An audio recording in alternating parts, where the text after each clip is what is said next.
Shalom teman-teman semua. Puji syukur kepada Tuhan pada pagi hari ini kita bisa sama-sama berkumpul di rumah Tuhan. Itu semua karena anugerah Tuhan. Pujilah Tuhan, hai segala buatannya, di segala tempat kekuasaannya. Pujilah Tuhan, hai jiwaku. Mari kita angkat pujian bersama-sama, besar setiamu.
Segala yang kita perlu disediakan.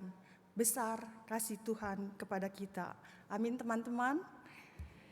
Mari kita bangkit berdiri, kita berdoa bersama. Ya Tuhan, Allah Bapa kami yang ada di surga. Tuhan, Engkau sungguh baik. Engkau mengasihi kami. Engkau sudah memimpin kami ke rumah-Mu di tempat ini.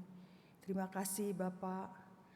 Kami memohon kepadamu Bapa, tenangkan hati kami, biar kami terus fokus menyembah dan mendengarkan firman-Mu. Tuhan, dengarkanlah keinginan hati kami untuk mau dekat kepadamu, mau tunduk dan mau diubahkan karakter kami menjadi sesuai dengan keinginan-Mu Tuhan, bukan keinginan kami. Kiranya Allah Roh Kudus yang memampukan kami. Kami menyerahkan persekutuan kami ini dari awal sampai akhir ke dalam tangan-Mu Tuhan. Tuhan memberkati, Tuhan yang memberi, Tuhan yang memimpin. Hanya di dalam nama Tuhan Yesus Kristus kami mengucap syukur dan berdoa. Amin. Silakan duduk teman-teman. Dengan sikap tekad hati kita angkat pujian Ku Mau Cinta Yesus.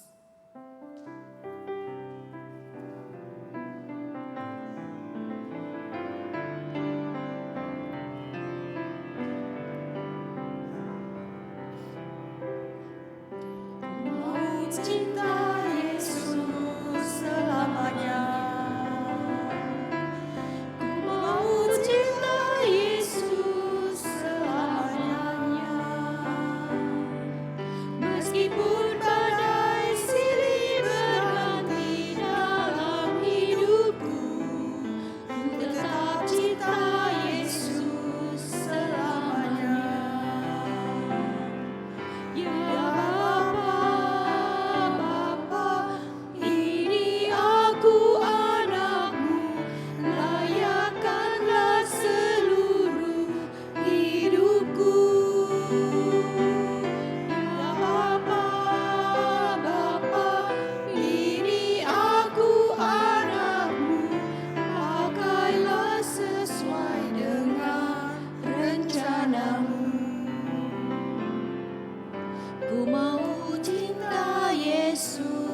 Ya, kita tetap cinta Yesus selamanya.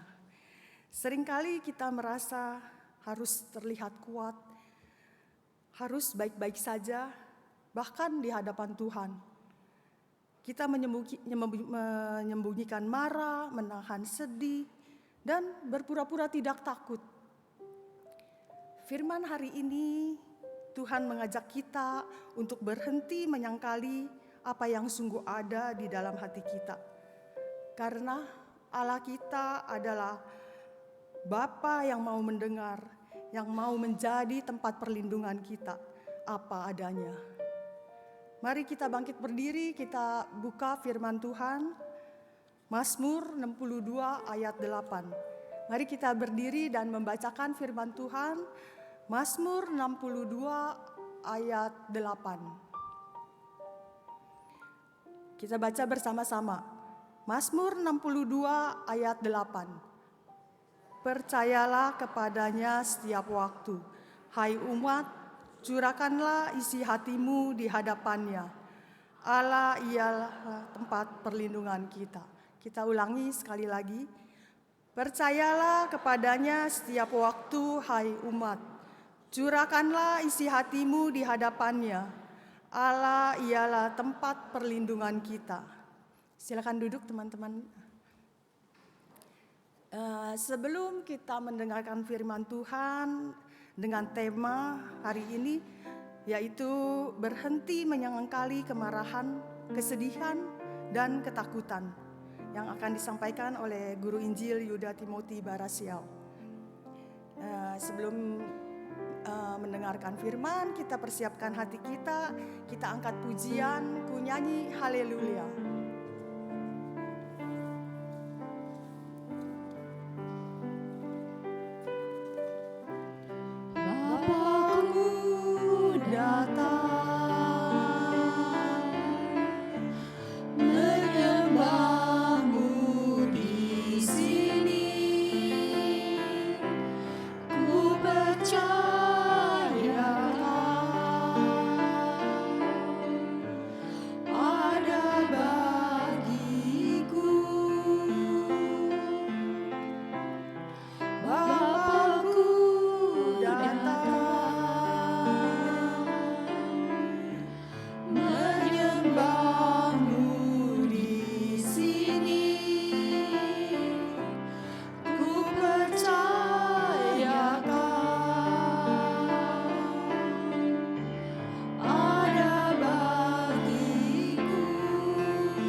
Silakan Larsa Yuda.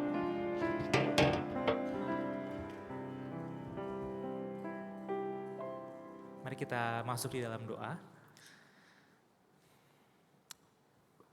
Kami sungguh bersyukur Tuhan telah mengumpulkan kami kembali di hari ini, di tempat ini, untuk sama-sama kami menerima pesan Tuhan. Kiranya pesan Tuhan yang boleh kami terima hari ini, boleh kami sungguh-sungguh akhirnya memikirkannya, kami sungguh-sungguh merasakannya, dan kami sungguh-sungguh menghidupinya.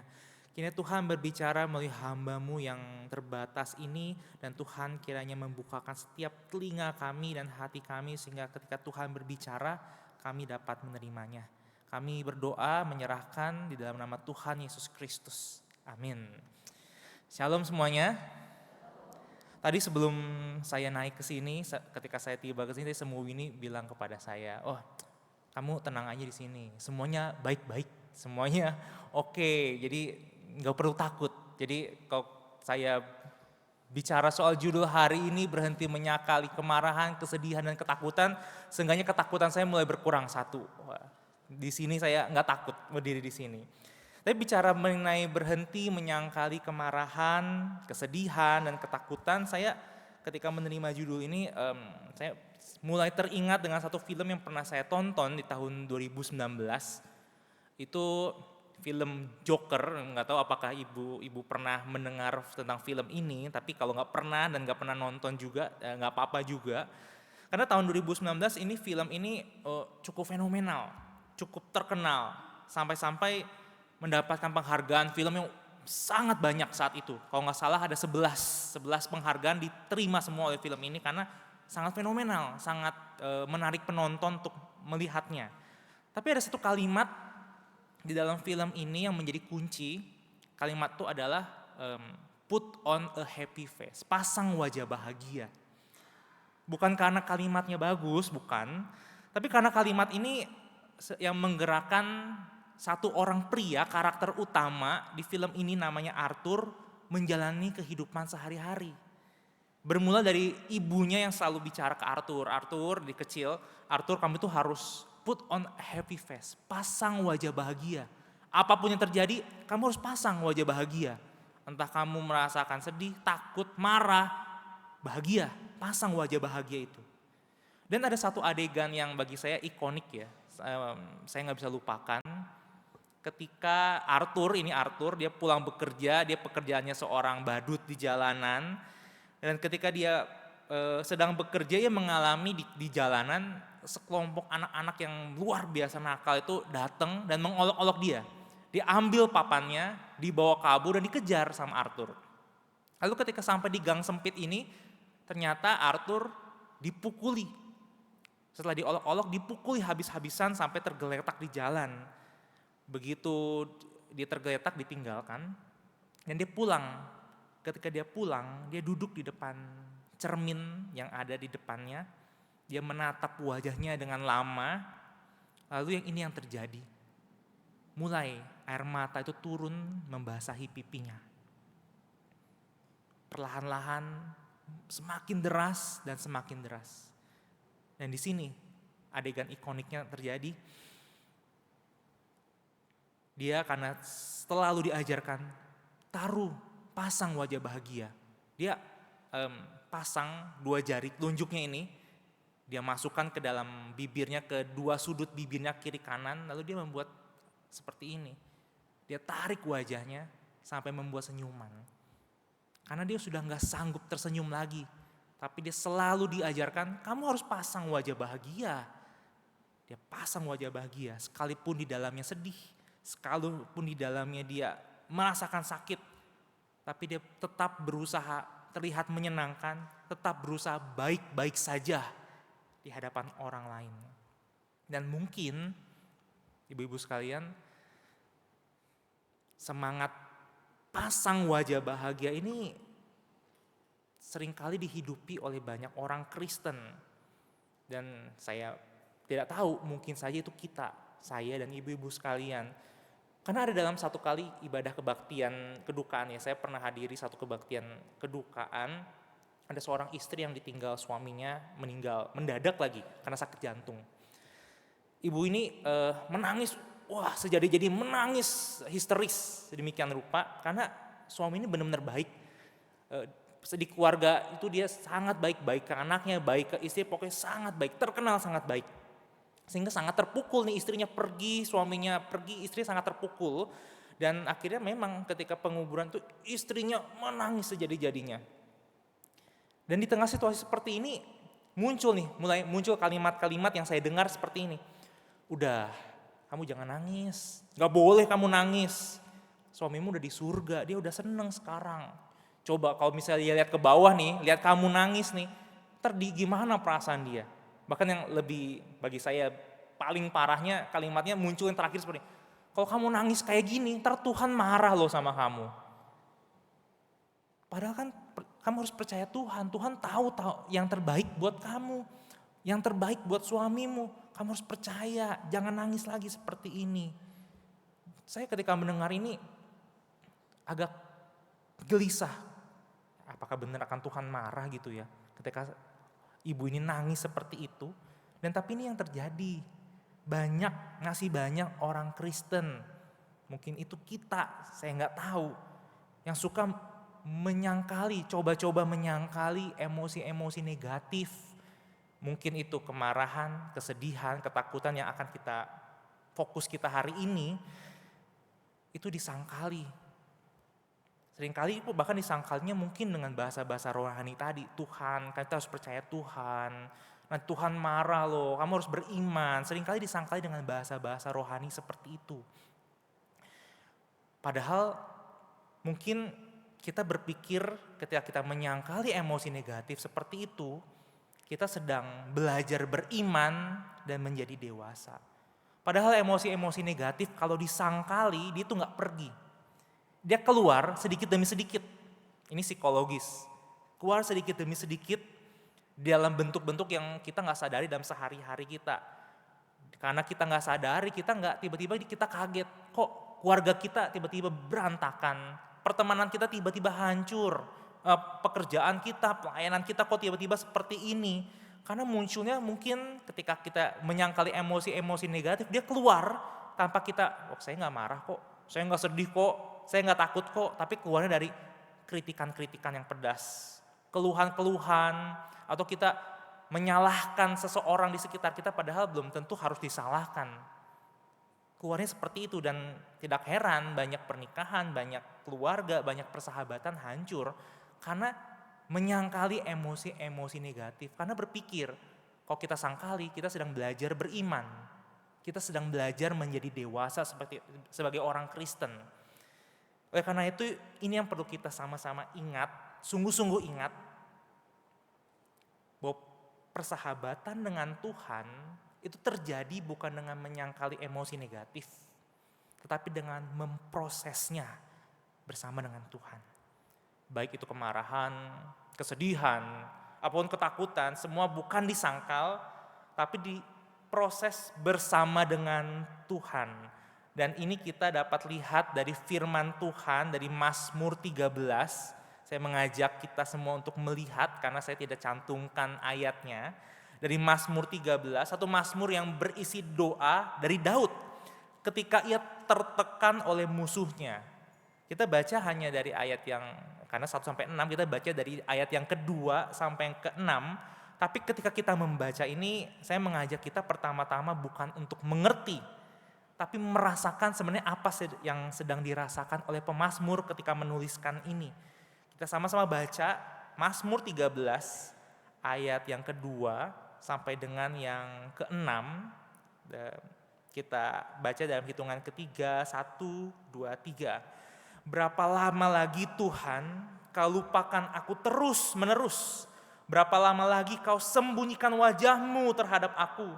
Berapa lama lagi aku harus menaruh kekhawatiran dalam diriku dan bersedih hati sepanjang hari? Berapa lama lagi musuhku meninggikan diri atasku? Pandanglah kiranya, jawablah aku ya Tuhan Allahku. Buatlah mataku bercahaya, supaya jangan aku tertidur dan mati. Supaya musuhku jangan berkata, aku telah mengalahkan dia.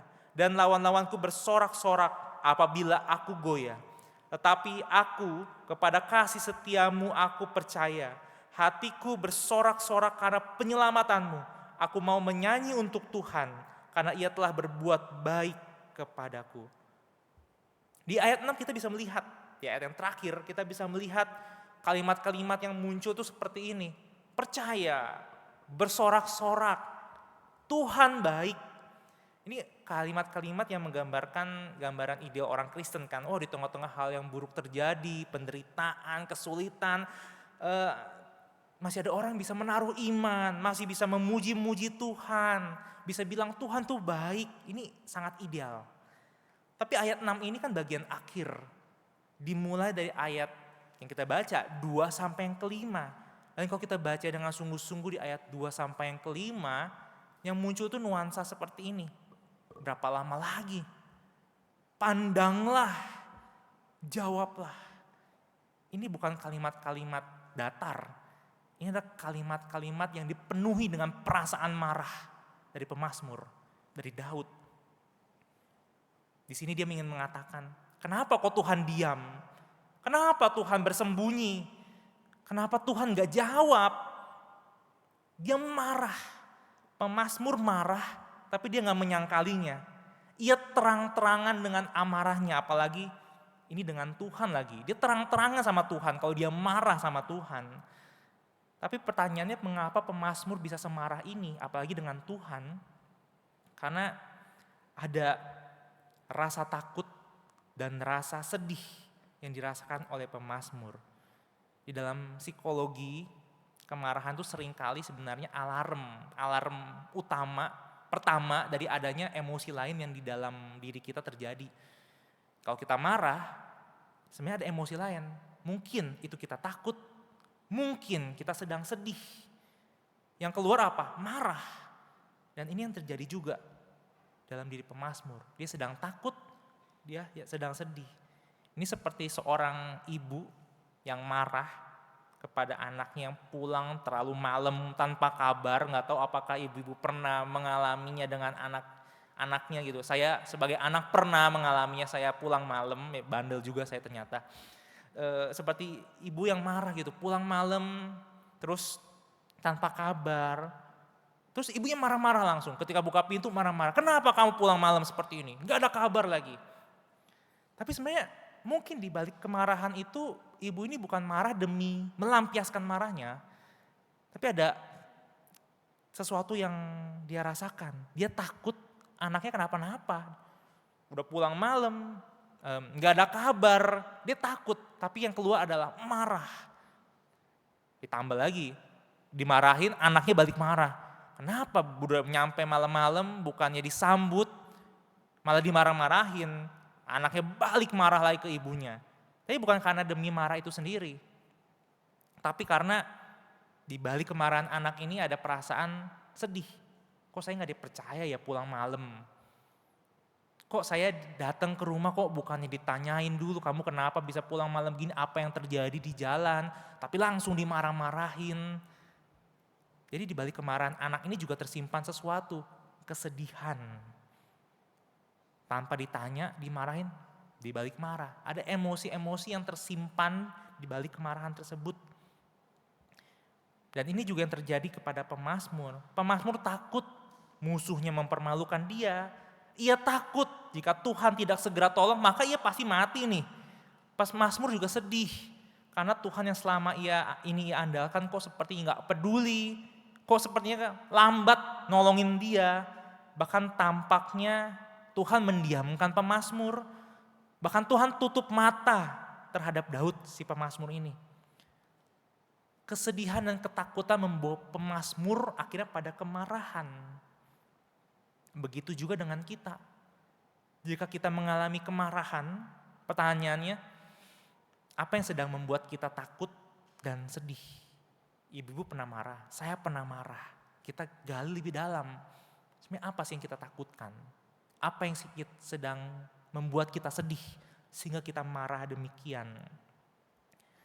Tapi hari ini kita belajar dari Mazmur ini, dari Daud ini, bahwa pemazmur itu tidak menyangkali emosi negatifnya. Seringkali kan kita mau sangkali emosi kita marah, takut, sedih. Tapi pemazmur tidak melakukannya. Pemazmur tidak menyangkali, tapi juga tidak membiarkan emosi negatif menguasai hidupnya. Ini yang pemazmur lakukan.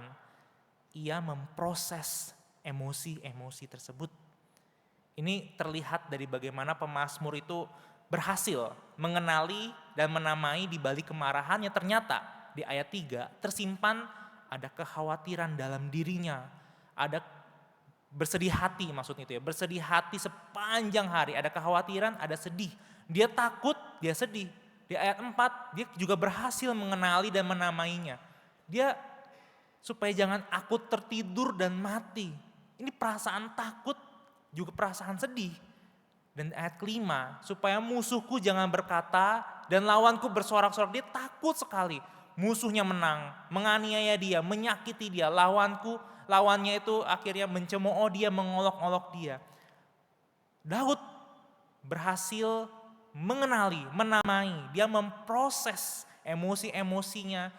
Di balik kemarahannya dia tahu ada kesedihan, ada ketakutan, ada emosi-emosi negatif seperti ini. Dia berhasil mengenali, memahami, dan memprosesnya bersama dengan Tuhan. Jadi melalui hal ini, melalui Mazmur ini yang singkat ini, cuma 2-6 ini, kita bisa melihat, di ayat 6 kan kita bisa melihat ya, ada gambaran komitmen, iman, pujian kepada Tuhan. Kita sedang membaca pemazmur yang sudah mengenali, memahami emosi negatifnya, dan memprosesnya bersama dengan Tuhan. Dan melalui Mazmur ini, sekali lagi, kita bisa melihat ternyata persahabatan dengan Tuhan di ayat 6 itu terjadi karena ada ayat 2 sampai yang kelima. Persahabatan dengan Tuhan terjadi bukan dengan menyangkali emosi negatif, tapi dengan memprosesnya bersama dengan Tuhan. Dengan begitu kita memproses negatif kita bersama dengan Tuhan, bukan hanya persahabatan kita dengan Tuhan itu terjalin, ada dampak lainnya. Dampak lainnya adalah persahabatan kita dengan orang-orang di sekitar kita. Suami kita, pasangan kita, anak-anak kita, sahabat kita juga terjalin dengan baik. Kita kembali dengan tadi ibu yang tadi dan anak yang tadi. Jika ibu yang marah karena anaknya pulang terlambat dan gak memberi kabar ini, berhenti sejenak saja berhenti dan membawa emosinya kepada Tuhan, dia menggumpuli emosinya kepada Tuhan, mungkin dia akan sadar, oh ternyata saya marah kenapa ya? Saya takut anak saya kenapa-napa, saya takut kehilangan, saya takut tidak lagi didengarkan sebagai orang tua, saya marah karena saya takut. Dan ketika takut ini yang disampaikan kepada anaknya, sangat besar kemungkinan anaknya ini mengerti, oh iya seharusnya saya tidak melakukan demikian. Hubungan tuh gak jadi retak, gak akan balas-balasan marah, terjalin dengan baik ketika diproses dengan Tuhan. Emosinya gak disangkal, marahnya gak pura-pura hilang, tapi marah itu gak lagi dipakai untuk melukai orang lain.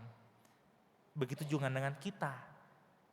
Ketika kita mau memproses emosi negatif kita bersama Tuhan, persahabatan dengan Allah terjadi, persahabatan dengan pasangan, teman, anak-anak kita bisa juga terjalin dengan lebih baik.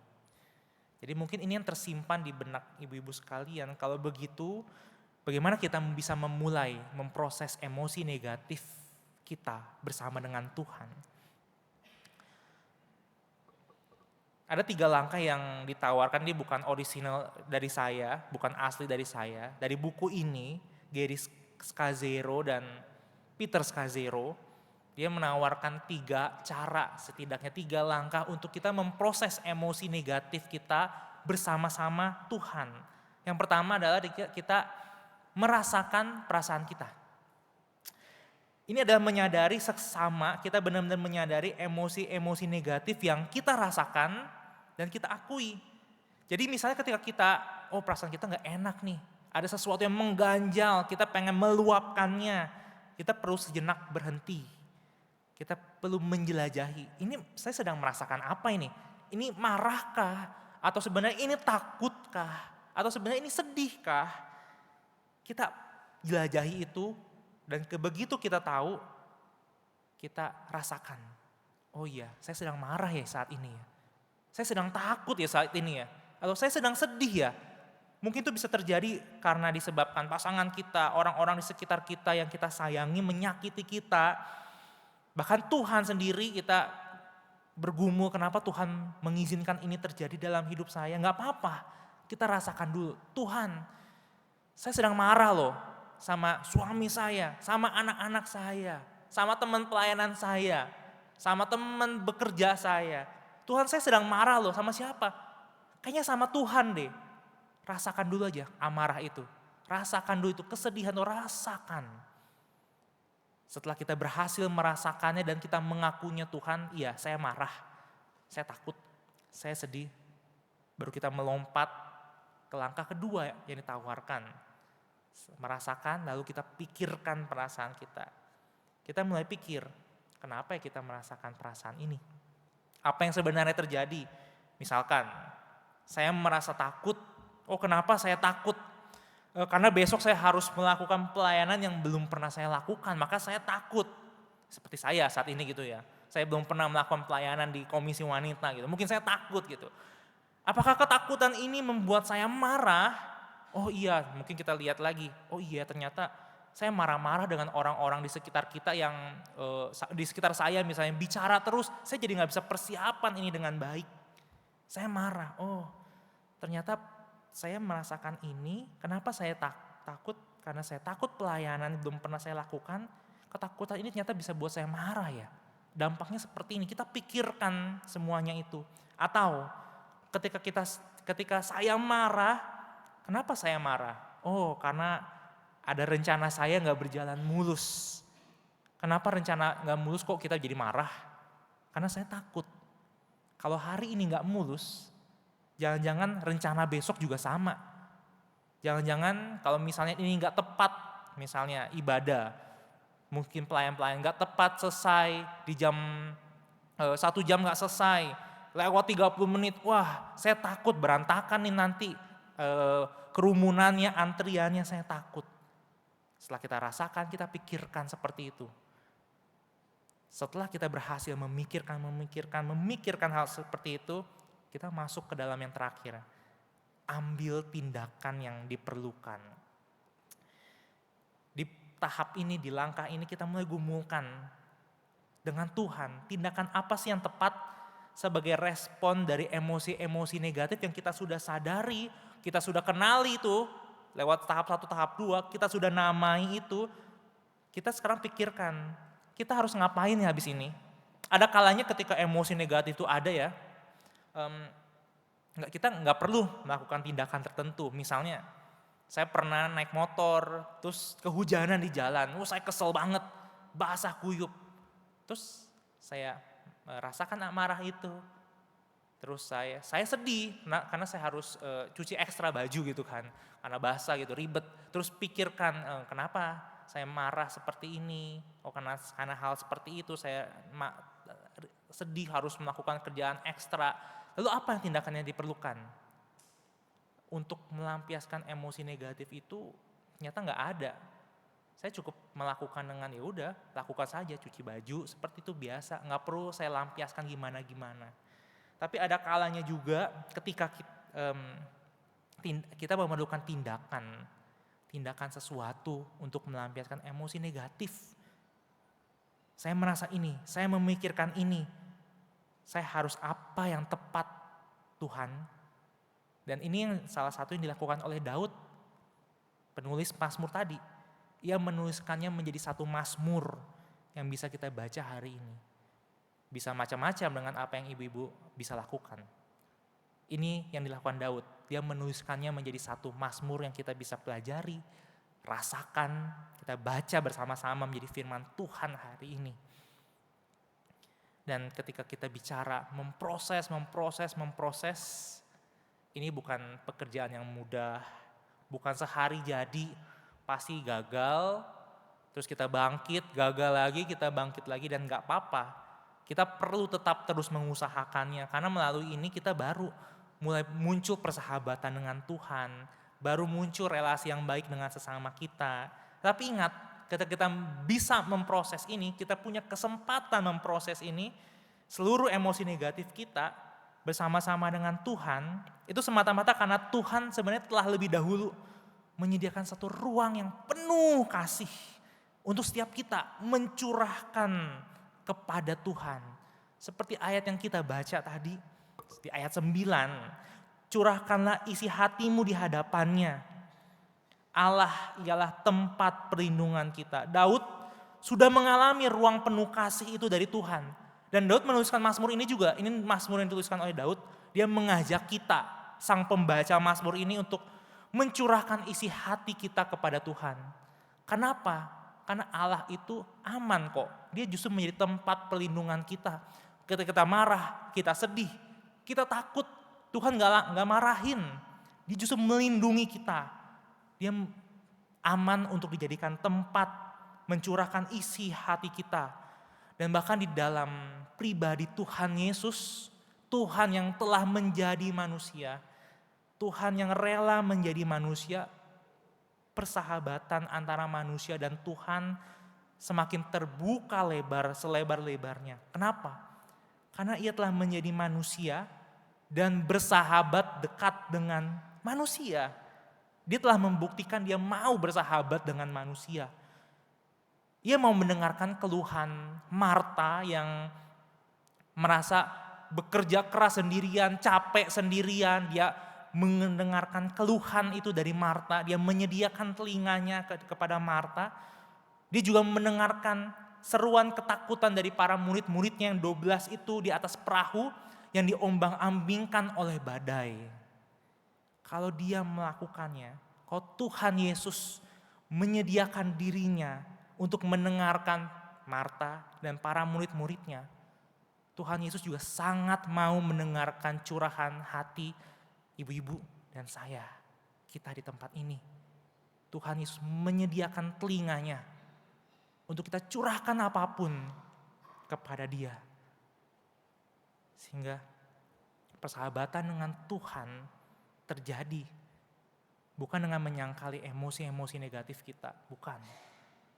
Tapi kita dengan memulai memprosesnya bersama-sama dengan Tuhan.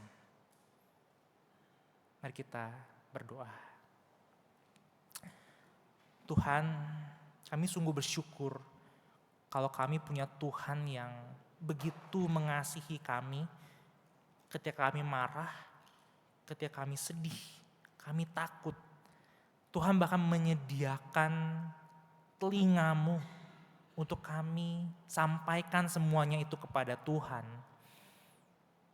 Tuhan tidak mau kami menyangkalinya. Tuhan juga tidak mau kami sebebas-bebasnya mengeluarkan, meluapkan emosi kami.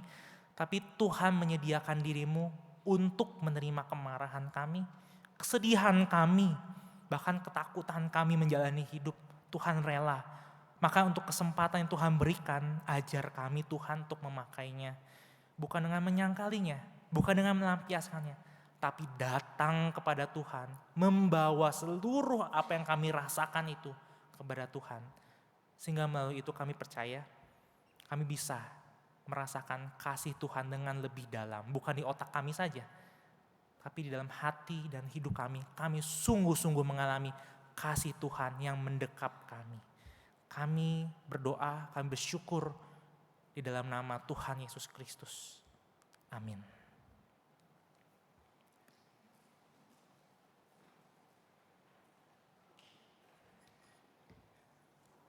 Jadi kita tahu ya bahwa bukan menyangkal emosi kita, tapi kita memproses emosi kita bersama Tuhan.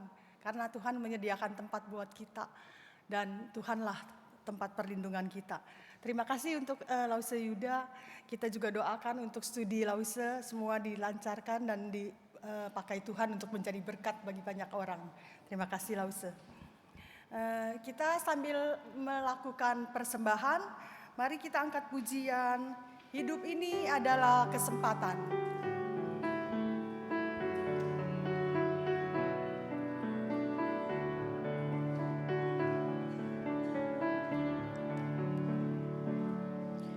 Hidup ini adalah kesempatan. Hidup ini untuk melayani Tuhan. Jangan sia-siakan waktu yang Tuhan beri. Hidup ini harus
melantunkan lagu ini.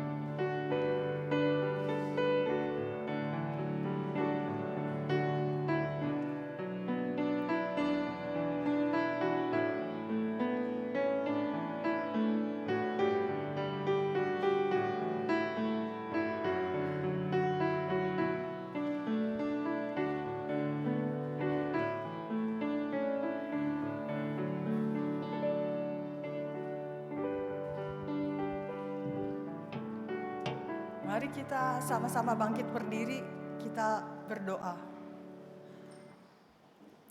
Ya Allah Bapa kami yang Maha Pengasih, dengan penuh syukur kami datang membawa persembahan ini ke hadirat-Mu. Terimalah dan kuduskanlah setiap pemberian dari umat-Mu ini ya Tuhan. Berkatilah tangan-tangan yang mengelola agar persembahan ini dapat dipakai untuk hormat kemuliaan nama-Mu saja. Semuanya kami serahkan dalam nama Tuhan Yesus Kristus. Amin. Silakan duduk teman-teman.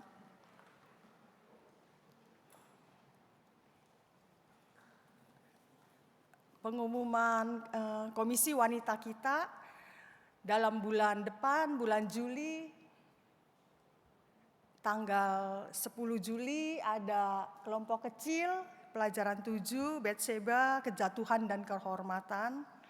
17 Juli ada khotbah oleh Guru Injil Centingting, When God Seems Silent. Tanggal 24 Juli ada khotbah oleh Guru Injil Lydia, berhenti memperjuangkan hal-hal yang salah. Juga ada sedikit keterampilan untuk ibu-ibu, ekoprint, teknik pounding.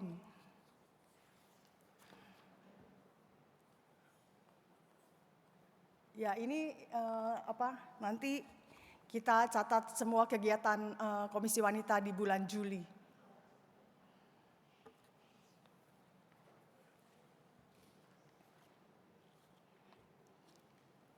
Sebentar akan ada perayaan di bulan Juni ini. Bulan Juni ini ulang tahun Jakarta, kota kita tercinta yang ke-499.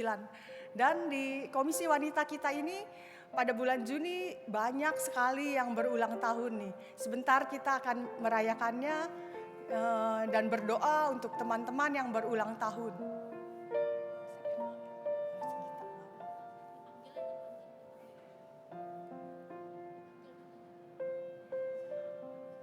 Saya panggilkan teman-teman yang berulang tahun yang namanya ada di sini. Juga yang teman-teman mungkin namanya belum ada di sini, boleh maju yang berulang tahun bulan Juni. Ada Ibu Minghua, Ibu Anita Eng, Ibu Sonia, Ibu Neti, Ibu Homingcu, Ibu Yunita, Ibu Angela, Ibu Caroline, Ibu Mimi, juga ada semu kita, semu Winnie, juga ada Konarti, ada Amelia, ada Ibu Saicin, ada Ibu Hartini, ada Ibu Yunita, ada Ibu Linawati. Teman-teman yang belum disebutkan namanya, kalau ada yang ulang tahun, silakan maju juga ulang tahun di bulan Juni. Kita sama-sama merayakan dan berdoa.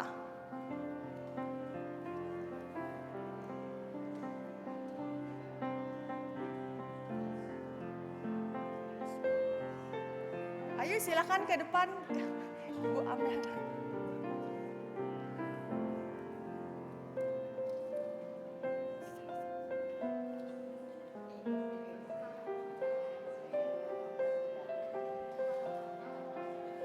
Kita nyanyi lagu Happy Birthday. Dengan rasa syukur saya minta setiap ibu-ibu, yuk kita sama-sama kita bangkit berdiri. Kita nyanyikan Happy Birthday buat saudara-saudara kita yang berulang tahun. Saya minta pengurus boleh di belakang. Happy birthday to you. Happy birthday to you.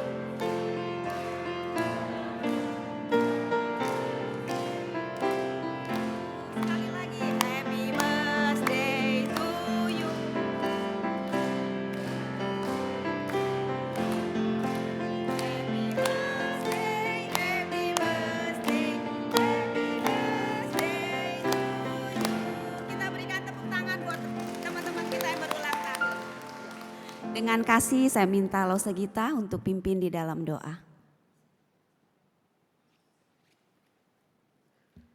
Oke, sebelumnya saya mau bacakan satu ayat, sebentar ya saya buka dulu.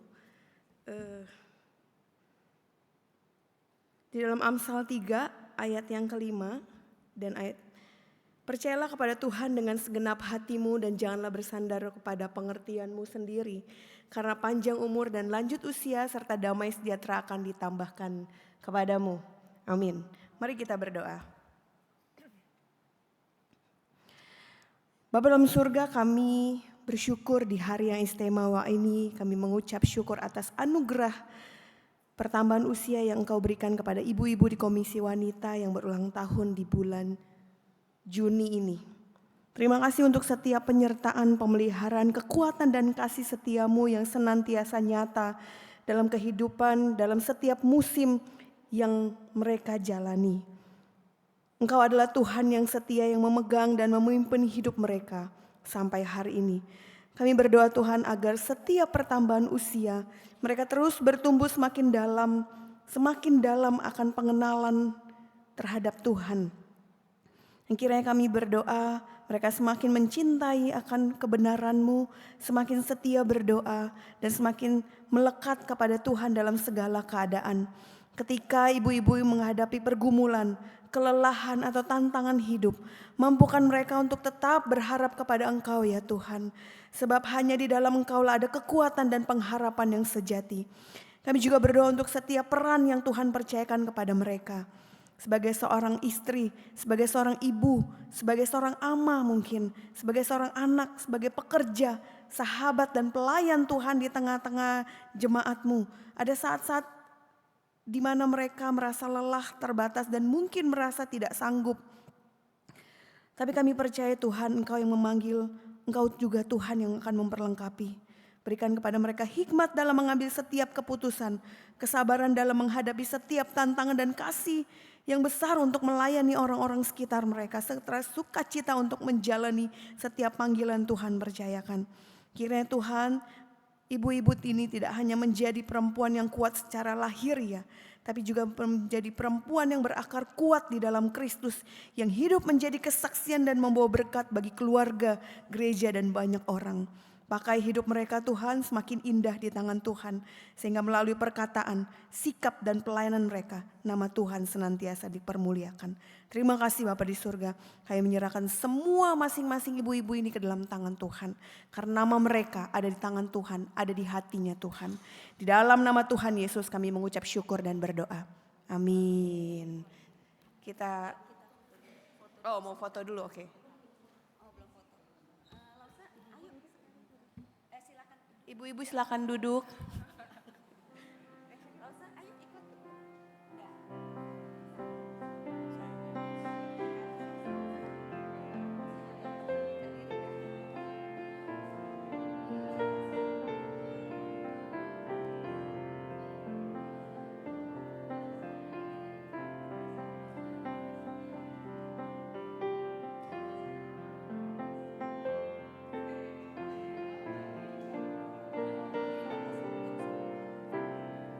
Kita sama-sama bangkit berdiri kembali, kita akan naikkan Bapa terima kasih. Untuk mengakhiri persekutuan kita pada pagi hari ini sebelum nanti Lause Yuda akan tutup dalam doa.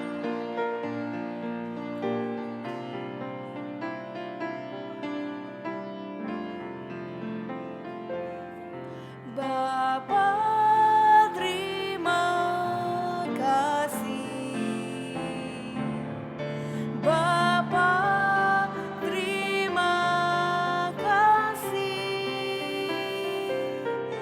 Bapa di dalam surga, puji terima kasih. Amin. Kiranya Tuhan Sang Bapa yang telah menciptakan setiap kami, merencanakan kehidupan kami dan membentuk setiap kita dengan emosi-emosi yang ada dalam diri kita, serta Tuhan Yesus Kristus yang telah menjadi manusia, memberikan telinganya untuk setiap manusia, mau mendengarkan setiap curahan hati kita, dan Roh Kudus yang menolong setiap kita untuk menyampaikan hal itu kepada Allah. Kiranya Allah Tritunggal menyertai setiap kita untuk sama-sama berjalan memproses seluruh emosi kita di dalam hidup kita untuk semakin mengenal Dia dan hidup seturut dengan kehendak-Nya. Kiranya setiap kita pulang untuk boleh mengasihi Tuhan, mengasihi sesama kita, dan kiranya Tuhan menyertai kita sekalian di dalam nama Tuhan Yesus Kristus. Amin.